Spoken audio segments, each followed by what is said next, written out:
So let's talk about a story of cosmic horror, but one that's really at its heart a tragedy. It's about a divine creature, a beast of burden, that was created for a really noble purpose, but became the very sickness it was designed to contain. This is the story of the great dragon, Barbatos. This line, it just sets the stage perfectly. It's from the parable of the furnace and the dragon, and it tells us this isn't some simple story about good guys and bad guys. Nope. This is about creation, about failure, and about what happens to all the broken pieces that get tossed aside. Okay, so to really get the dragon, you first have to understand where he came from. We've got to go way back, before our universe, before everything we know, to a place called the World Forge. Think of it as this cosmic workshop where reality itself gets hammered into existence. And at the heart of this incredible forge was its master, Alpheus, the World Forger. This guy was the master sculptor of, well, everything. His whole job, his divine purpose, was to hammer out entire universes from the raw metals of pure potential, each one a potential masterpiece. Now, here's where things get really interesting. See, the World Forge, this bright sunlit workshop of creation, that's the multiverse we know and love. But every workshop has a cellar, right? A dark, deep place where you throw all the mistakes, all the scraps. And that cellar, that's the dark multiverse. And every cellar has something living in it. Down there in the dark, something was waiting. But here's the twist. It wasn't a monster. Not at first. It was actually a vital piece of the whole cosmic engine, created to do a very important job. And there he is, the great dragon, Barbatotos. He wasn't some ancient evil that just appeared. He was built. Alpheus, the master smith, made him to be his beast of burden. He was literally the smith's hunger made real, a living, breathing embodiment of the need to consume and recycle everything that went wrong. So his job was absolutely essential. I mean, think about it. He was basically the faithful garbage disposal of the gods. Whenever Alpheus forged a universe that was flawed, one of those broken blades, he'd cast it down into the dark. Barbatos would then devour it, crush it back down into raw potential, so the smith had fresh clay, fresh metal to try and build something better. It was a perfect, self-sustaining system. And for who knows how long, this system worked like a charm. The smith created, the dragon consumed, and the cosmos stayed in balance. But then something went horribly, horribly wrong. And this question, this is the core of the whole tragedy.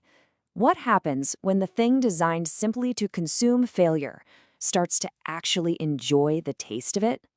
One day, Barbatos took a bite out of a world so twisted, so full of malice, that it didn't just break, it whispered to him.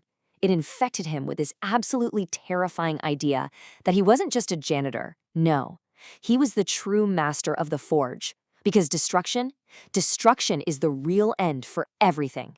Creation is just a temporary phase. The void is forever. Once that dark idea took root, that was it. The dragon was no longer content to starve down in the cellar while his master got to play with fire up in the light. His purpose was corrupted, and he set out to commit the ultimate act of cosmic betrayal.